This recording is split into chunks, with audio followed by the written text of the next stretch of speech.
আসসালামু আলাইকুম প্রিয় অডিয়েন্স। কয়েকদিন পর আমি অনেক ব্যস্ততার মাঝেও ভিডিও দিতে পারতেছি না, অনেক কাজের চাপ। তারপরেও কয়েকজনের রিকোয়েস্টে অল্প একটু একটা ভিডিও ধারণ করতেছি। আপনারা সবাই একটু দেখবেন। যাদের আইপিএস এর কুলিং ফ্যান সার্কিট থেকে চলে না, মানে সার্কিট থেকে কুলিং ফ্যান চলে না, ওনারা বিভ্রান্ত হয়ে গেছে কিভাবে কুলিং ফ্যানটা চালাবে আইপিএসটা ঠান্ডা করার জন্য।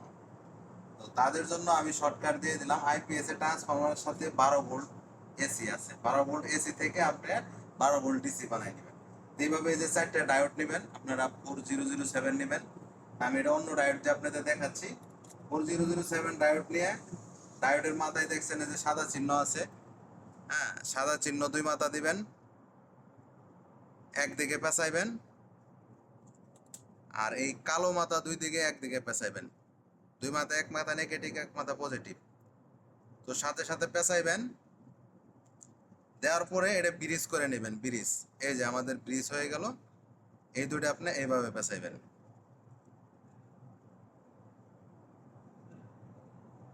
তারপরে এইখানে ট্রান্সফরমারের যে এসি ভোল্টেজটা আছে, এসি ভোল্টেজটা এখানে ঢুকাই দিবেন, এই পাশে আর এই পাশে।